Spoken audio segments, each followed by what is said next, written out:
All right, so this morning, President Trump will welcome the Prime Minister of Canada to the White House, a neighborly visit that in any other era would be less of a headline. But when the American president continues to say that he wants to make Canada the 51st state, this face-to-face takes on a whole new level of meeting. This now is the first meeting of the leaders since Trump launched his trade war, Canada being one of his first targets, and also since Trump's anti-Canada rhetoric helped launch Prime Minister Mark Carney to victory in Canada's recent election.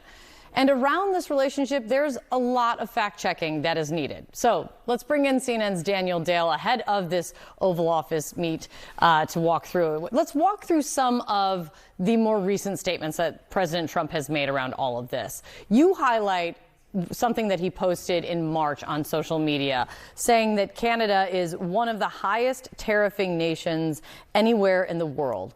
What are the facts around that?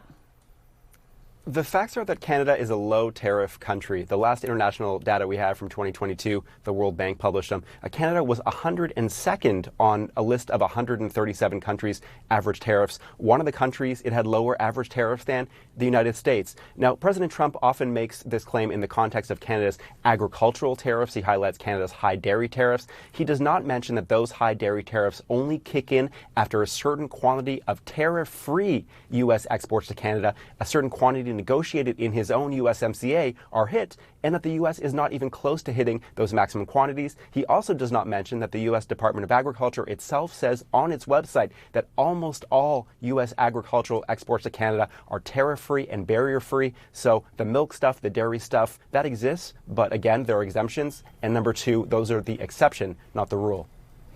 And Daniel, over the weekend, President Trump took a shot at Canada's military spending. Let me play this. Canada, they spend less money on military than practically any nation in the world. They pay NATO less than any nation. What are the facts around this one? This is not even close to true. Now, there is a kernel of truth, and presidents from both parties have long chided Canada for not spending more on its military. You hear that from some Canadian officials as well. But Canada is low on the NATO list. It's not last. So in terms of spending as a percentage of GDP, Canada is fifth lowest in NATO, not lower than any nation. And in terms of absolute military spending, so not factoring in the size of each country's economy, Canada is actually eighth highest in NATO. So absolute spending, eighth highest. And again, if you look at the world list, there's a think tank based in Sweden that tracks international military spending. Canada is the 16th highest absolute military spender in the world. So the president used the word practically here, but practically or not, Canada is not even close to the world's lowest military spender. And Daniel, the president has continued to say that the United States has a massive trade deficit with Canada. So I think he talks about it in the ballpark of like $200 billion. What are you seeing? What's the truth in this as they walk into this meeting to ostensibly talk about this?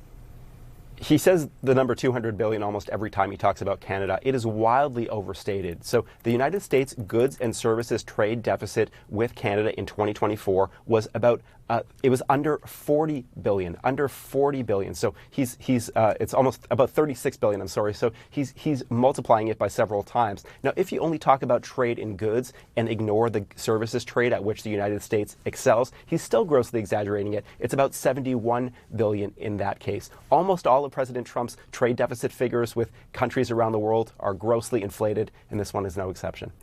Daniel,